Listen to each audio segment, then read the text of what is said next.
नमस्कार. मनाच्या श्लोकाचा आजचा 27वा श्लोक. श्लोक 27. भवाच्या भये काय भीतोस लंडी, धरी रे मना धीर धाकासी सांडी, रघुनायका सारिखा स्वामी शिरी, नुपेक्षी कदा कोपल्या दंडधारी. भीती ही नैसर्गिक भावनांपैकी एक भावना आहे.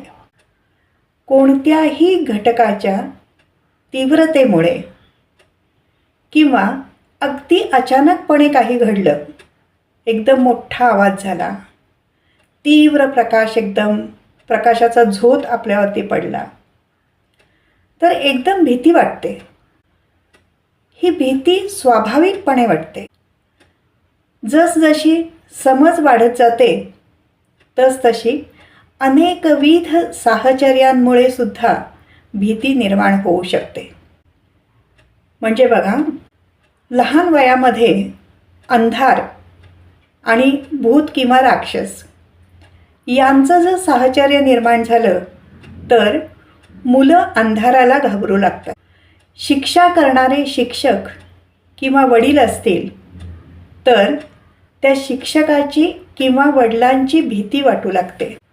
ही सगळी भीती ही अधीत स्वरूपाची, म्हणजेच शिकून आत्मसात केलेली अशी भीती असते. वयाप्रमाणे भीतीचे विषयही बदलत जातात.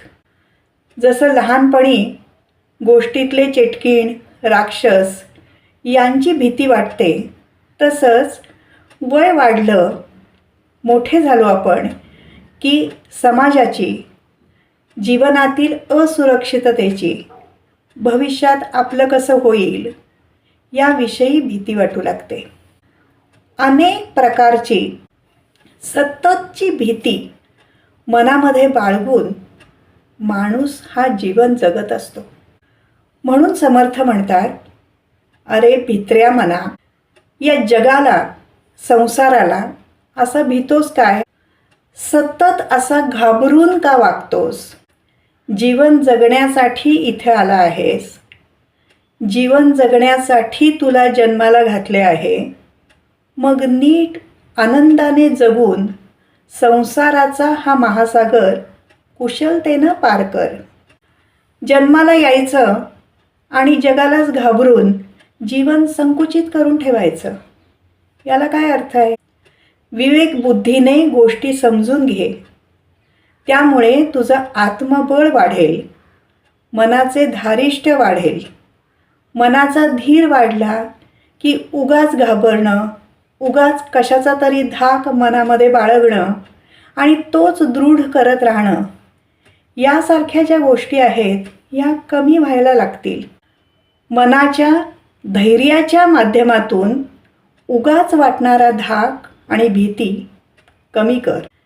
याच्याही पुढे जाऊन मनाचा धीर आणखी वाढवण्यासाठी समर्थ म्हणतात, या पुढच्या 2 ओळींमध्ये समर्थ सांगतायत की तुला घाबरण्याचं कारणच काय?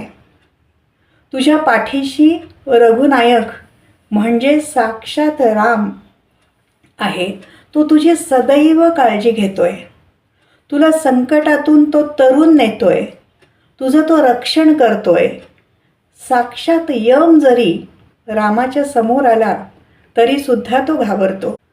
यमराज कोपले, संतापले तरी राम भक्तांच्या बाबतीमध्ये त्यांचे वागणे दयाळूपणाचे होते. असे असताना तात्कालिक, क्षणिक अशा सांसारिक गोष्टींना घाबरतोस कशासाठी? सर्व प्रकारची मनानेच निर्माण केलेली कल्पित भीती सोडून दे. पूर्णपणे निर्भय बन, निशंक बन. रामाचे सतत स्मरण ठेव. आणि सक्षमपणे जीवन जग. जीवनाचा अर्थ लक्षात घे, सत्याचे ज्ञान करून घे आणि या जगामध्ये परत परत येण्याचे तुझे फेरे कमी कर. हा बोध समर्थ वारंवार मनाला करून देत असल्याचे लक्षात येते. धन्यवाद.